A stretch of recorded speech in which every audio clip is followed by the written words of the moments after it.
कक्षा 10 संस्कृत तृतीय पाठा। इसके पहले द्वितीय पाठा उद्भिज्ज परिषदा पूर्वाभास। तीसरा पाठ हम देखेंगे।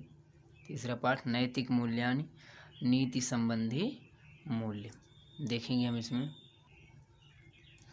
नयनम नीति, नीतिर इमानि मूल्यानि नैतिक मूल्यानि यया सारणया कार्यकरणेन मनुष्यस्य जीवनं सुचारु सफलं च भवति सा नीतिः कथ्यते।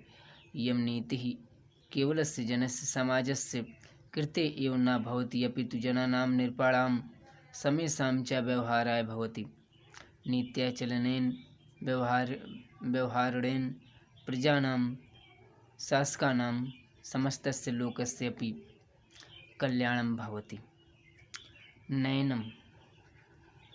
नयनम यानी ले चलना, नीति माने नीति है। नीते इमानी, नीति के ये मूल्यानि मूल्य, नैतिक मूल्यानि नैतिक मूल्य कहलाते हैं। यया जिससे, सारणया पद्धति से, ढंग से, रीति से, कार्य करने से मनुष्य का जीवन सुचारु माने सुंदर, सफल माने सफल, चा माने और बहुत माने होता है, सह वह नीति कथ्यते कहलाती है।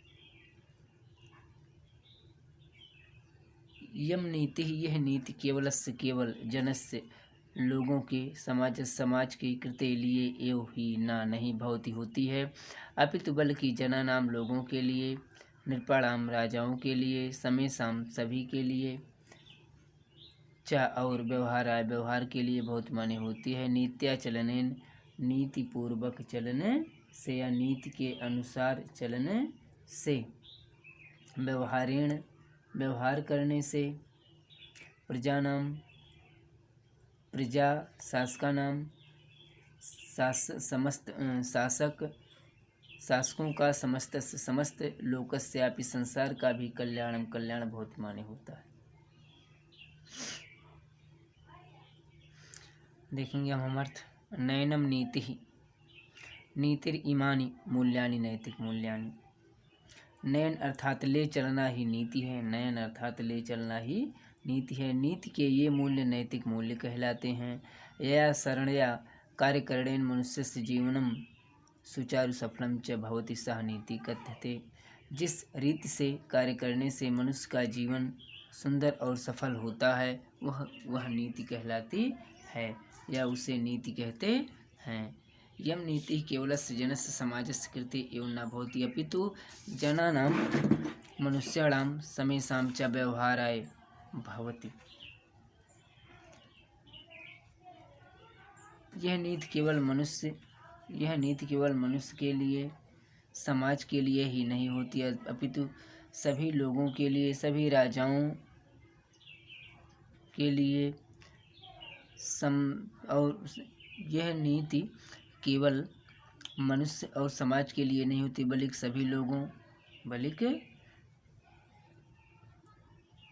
सभी लोगों राजाओं के व्यवहार के लिए होती है। नित्याचलनेन व्यवहारेण प्रजानां शासकानां समस्तस्य लोकस्यापि कल्याणं भवति। नीति पूर्वक चलने से, व्यवहार करने से प्रजा का, शासक का और समस्त संसार का कल्याण होता है। अगला पैराग्राफ।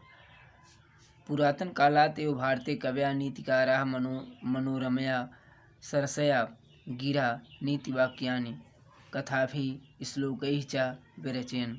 इत्थं नीतिशास्त्राणि व्यवहारविदे कान्तासम्मतयोः उपदेशयुजे बभूव। फलान्वितम् इदं सम्पन्नं साधारणाः अपि जनाः व्यवहाराय नीतिवाक्यानि नीतिश्लोकानां च गलविद्धाः कुर्वन्ति स्म। यथा च चाणक्यनीतिः, विदुरनीतिः, वितलोपाख्यानं, पंचतंत्रं, शुक्रनीतिः, घटकर-परकृतः नीतिसारः, सुंदरपाण्डेन कृत नीतिविद्वंसटिका, बल्लाल शतक, भर्तृहरिकृत नीतिशतक, बल्लाल शतक, दृष्टान्त शतक इत्यादि बहूनि पुस्तकानि संस्कृतेः उपलभ्यन्ते।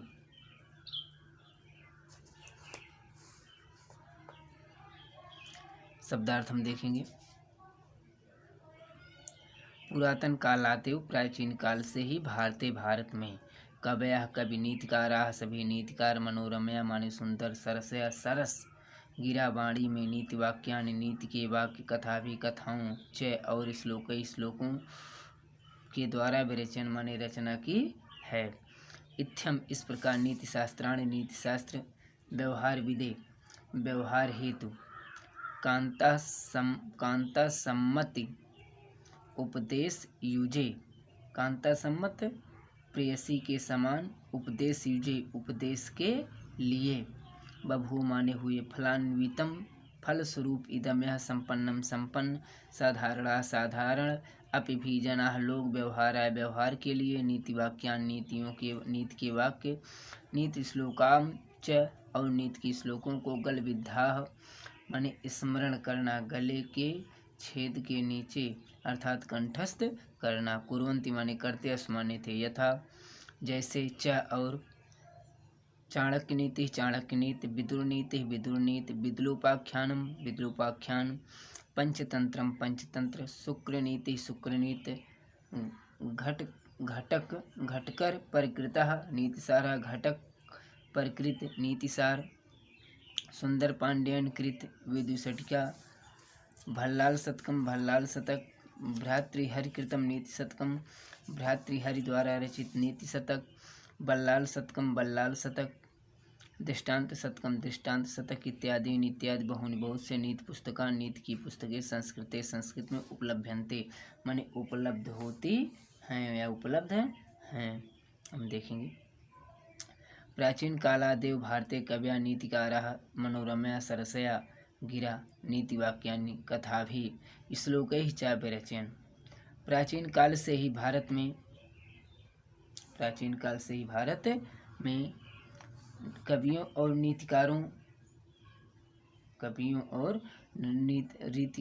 नीतिकारों ने सुंदर और सरस वाणी में नीति के वाक्यों की, कथाओं और श्लोकों के माध्यम से रचना की। इत्थम नीति शास्त्राणि व्यवहार विदे कांता सम्मत उपदेश युजे बभूव। इस प्रकार नीति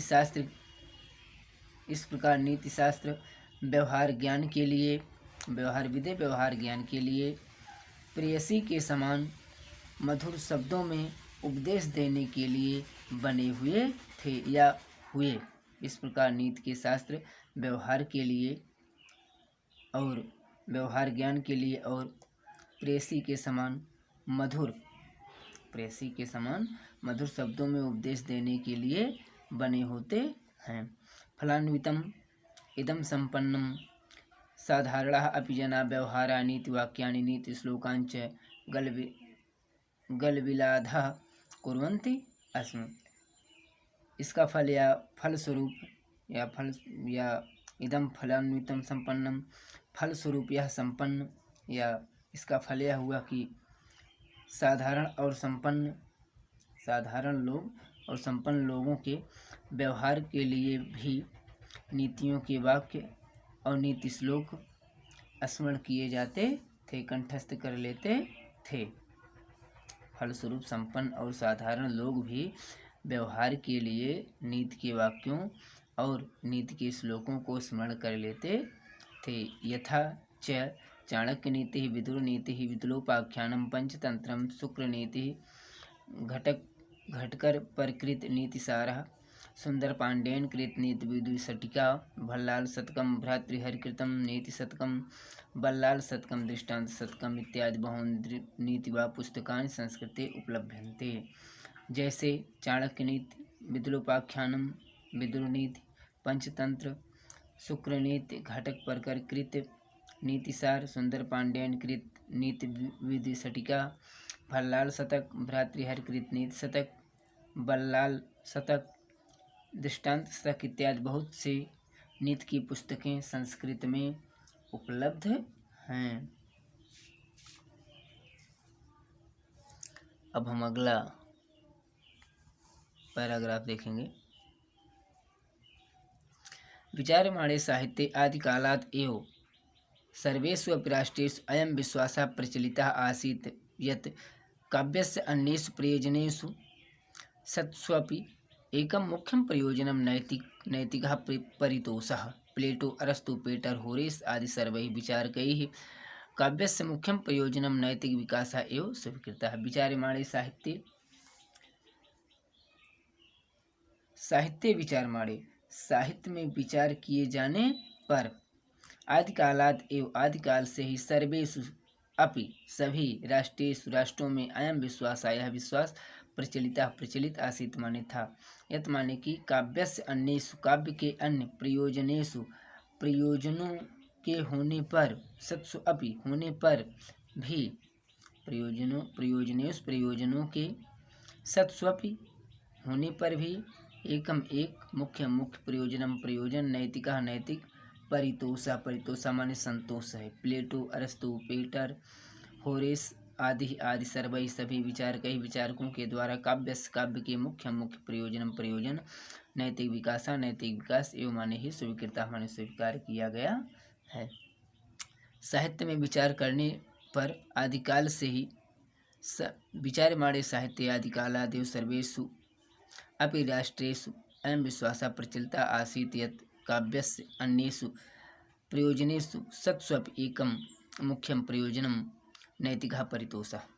साहित्य में विचार करने पर आदिकाल से ही सभी राष्ट्रों में यह विश्वास प्रचलित था कि काव्य के अन्य प्रयोजनों के होने पर भी एक मुख्य प्रयोजन नैतिक संतोष है। प्लेटो, अरस्तु, पेटर, होरिस आदि सर्वैः विचारकैः काव्यस्य मुख्यं प्रयोजनं नैतिक विकासः एव स्वीकृतः। प्लेटो, अरस्तु, पेटर, होरेस आदि सभी विचारकों के द्वारा काव्य का मुख्य प्रयोजन नैतिक विकास ही स्वीकार किया गया है। अगला पैराग्राफ, नैतिक मूल्य ही व्यक्ति समाज की प्रतिष्ठा अभिवर्धते। मानव कल्याणाय नैतिकता आवश्यकी। नैतिकतयो व्यक्तेः समाजस्य राष्ट्रस्य विश्वस्य कल्याणं कुरुते। नैतिकता आचरणेन एव मनुष्येषु त्यागः, तपः, विनयः, सत्यं, न्यायप्रियता एवं अन्ये अपि मानवीयाः गुणाः उत्पद्यन्ते। नैतिकतया मनुष्येण अन्यप्राणिभ्यः भिन्नः जायते। तद् आचरणेन व्यक्तेः समाजस्य च जीवनम् अनुशासितं निष्कण्टकं च भवति। व्यक्तेः समाजस्य वर्गस्य देशस्य च समुन्नयन अवसरो लभते। समाजः ईर्ष्या, द्वेष, छल, कलह आदि दोषेभ्यः मुक्तो भवति। अस्माकं सामाजिकाः अन्ताराष्ट्रीयाः सम्बन्धाः नैतिकताचरणेन दृढाः भवन्ति। अतः नैतिकता शब्दः सच्चरितवाचकः सुखमय जीवनस्य आधारः अस्ति। शब्दार्थ हम इसमें देखेंगे। नैतिक मूल्यों के द्वारा व्यक्ति की सामाजिक प्रतिष्ठा, सम्मान अभिवर्धते माने बढ़ती है। मानव कल्याण के लिए नैतिकता आवश्यकी माने आवश्यक है। नैतिकता से ही व्यक्ति समाज का, राष्ट्र का, विश्व का कल्याण कुर्ते करता है। नैतिकता के आचरण के द्वारा ही मनुष्यों में त्याग, तपः, तप, विनय, सत्यम, सत्य, न्याय, प्रियता एवं इस प्रकार अन्य दूसरे अपि भी मानवीय गुण उत्पन्न होते हैं। नैतिकता से मनुष्य अन्य प्राणियों से भिन्न जायते, अलग होता है। तदाचरणेन उस प्रकार के आचरण से व्यक्ति समाज का च और जीवन अनुशासित, निष्कंटक यानी बाधा रहित, च और बहुत होता है। व्यक्ति समाज का, वर्ग का, देश का, च और समुन्नयन अवसर, उन्नति का अवसर लगते माने प्राप्त होता है या प्राप्त करता है।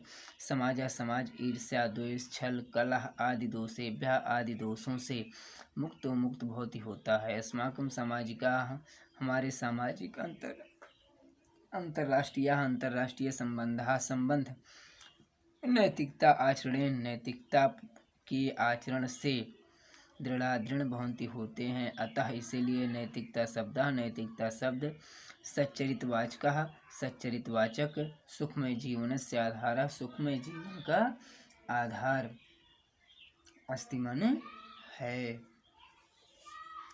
अब हम अर्थ देखेंगे। नैतिक मूल्य ही व्यक्ति समाज की प्रतिष्ठा वर्धते।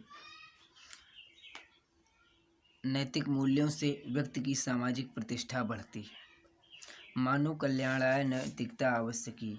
मानव कल्याण के लिए नैतिकता आवश्यक है। नैतिकतयो व्यक्ति समाजस्य राष्ट्रस्य विश्वस्य कल्याणं कुरुते।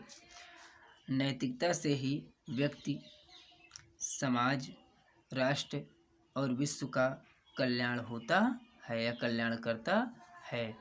नैतिकता आचरण एवं मनुष्येषु त्यागः तपः विनयः सत्यम न्यायप्रियता एवं अन्य अपि मानवीय गुणाः उत्पद्यन्ते। नैतिकता के आचरण से ही मनुष्यों में त्याग, तप, विनय, सत्य, न्यायप्रियता इस प्रकार के दूसरे मानवीय गुण उत्पन्न होते हैं। नैतिकतया मनुष्यो अन्य प्राणिभ्यः भिन्नः जायते। नैतिकता से ही मनुष्य दूसरे प्राणियों से भिन्न हो जाता है। तथा आचरणेन व्यक्ति समाजस्य च जीवनम अनुशासितम निष्कंटकम च भवति। उसके आचरण से व्यक्ति और समाज का जीवन अनुशासित और निष्कंटक होता है। व्यक्ति समाजस्य वर्गस्य देशस्य च समुन्नयन अवसरो लभते। व्यक्ति, समाज, वर्ग और देश की उन्नति का अवसर प्राप्त होता है। समाजः ईर्ष्या द्वेष छल कलह आदि दोषेभ्यः मुक्तो भवति। समाज ईर्ष्या द्वेष छल कलह यानी लड़ाई झगड़े आदि दोषों से मुक्त होता है। अस्माकं समाजः अंतर्राष्ट्रीयाः अस्माकं सामाजिकाः अंतर्राष्ट्रीय संबंधाः नैतिकता आचरणेन दृढ़ा भवन्ति। हमारे सामाजिक अंतर्राष्ट्रीय संबंध नैतिकता के आचरण से ही मजबूत होते हैं। अतः नैतिकता शब्द सच्चरितवाचक सुखमय जीवनस्य आधारः अस्ति।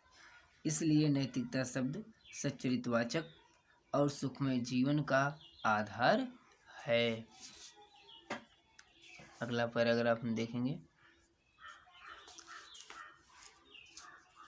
इदं तु सम्यक् वक्तुं शक्यते यत् नैतिकताचरणस्य नैतिकतायाः शब्दः नैतिकतायाः च मुख्य उद्देश्यं स्वस्य अन्यस्य कल्याणकरणं भवति। कदाचित् एवं दृश्यते यत् परेषां कल्याणं कुर्वन् मनुष्यः स्वीयां हानिम् अपि कुरुते। एवं विधं नैतिकताचरणं विशिष्टं महत्वपूर्णं च मन्यते। परेषां हितं नैतिकतायाः प्राणभूतं तत्त्वम्। इदम तो यह तो सम्यक भली तरह से वक्तुम शक्यते कहा जा सकता है यत् कि नैतिकता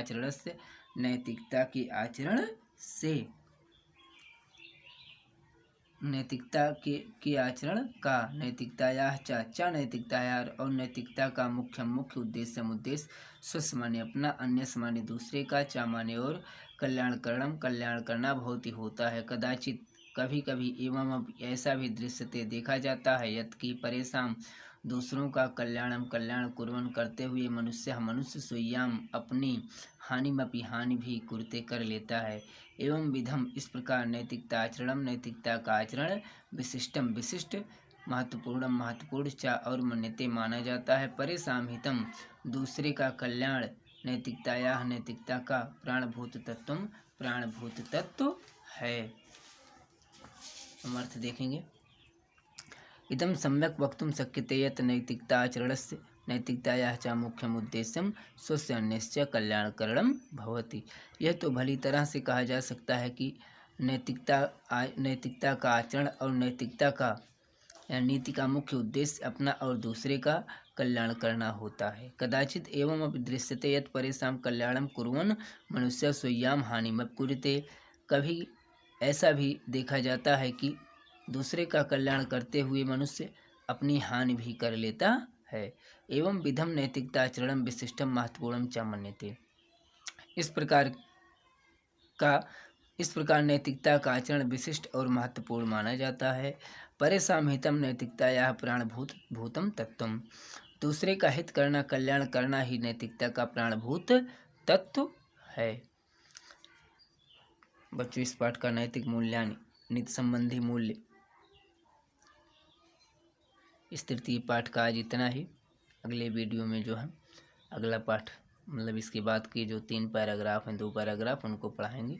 तब तक आप मन से पढ़िएगा और इसका जो अर्थ है वो भी लिख लीजिए।